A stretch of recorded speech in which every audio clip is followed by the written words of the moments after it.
साल 1914, एक छोटा सा आइलैंड जहां ना कोई शहर है ना इंसानों की भीड़, सिर्फ एक लाइट हाउस है और एक रहस्य जो समंदर की गहराइयों में छिपा है। फिल्म शुरू होती है एक शिप को दिखाते हुए जो साउथ अटलांटिक ओशन के रास्ते अपनी मंजिल की तरफ बढ़ रहा है। उस शिप पर एक वेदर ऑफिसर था, डेविड। वो लोग एक ऐसे आइलैंड की तरफ जा रहे थे जो अटलांटिक ओशन के सबसे गहरे हिस्सों में छिपा हुआ था। सरकार ने डेविड को वहां भेजा था ताकि वो उस आइलैंड के बदलते मौसम का ऑब्जर्वेशन कर सके। डेविड को लगभग 1 साल तक वहां रुकना था, डेटा कलेक्ट करने के लिए, मौसम के अजीब बदलावों को समझने के लिए और फिर वापस लौट आना था। कैप्टन अपने शिप पर डेविड को उस आइलैंड तक ले जा रहे थे, साथ में 1 साल का खाना और जरूरत का सारा सामान भी था। लंबे सफर के बाद आखिरकार वो आइलैंड तक पहुंच गए। वो लोग बोट की मदद से आइलैंड पर उतरे, साथ ही अपना जरूरी सामान भी ले आए। आइलैंड पर एक लाइट हाउस था और एक छोटा सा घर जहां डेविड को रहना था, क्योंकि इससे पहले भी एक वेदर ऑफिसर यहाँ रहता था, लेकिन अब उसकी ड्यूटी का वक्त खत्म हो चुका था। आज से डेविड इस आइलैंड का नया वेदर ऑफिसर बन गया था और पुराना ऑफिसर रॉबर्ट अब कैप्टन एक्सेल के शिप में घर लौटने वाला था। लेकिन उस घर में जाकर वो लोग हैरान रह गए। किसी भी इंसान का नामो निशान नहीं था। रूम के अंदर फर्नीचर बिखरे हुए थे, सब कुछ उल्टा पुल्टा था। शायद लाइट हाउस में कोई हो सकता है।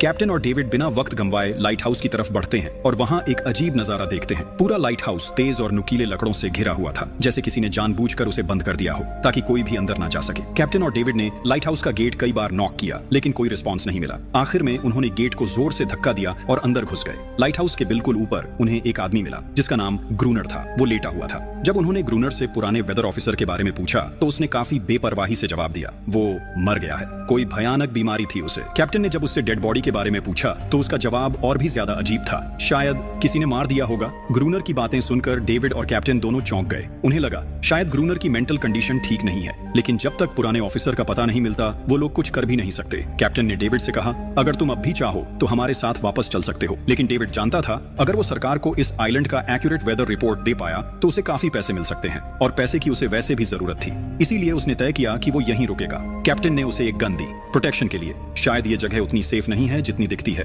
कैप्टन के जाने के बाद डेविड ने घर को थोड़ा सेटल किया, रहने लायक बनाया। रूम के एक ड्रॉर में उसे एक डायरी मिली पुराने ऑफिसर की।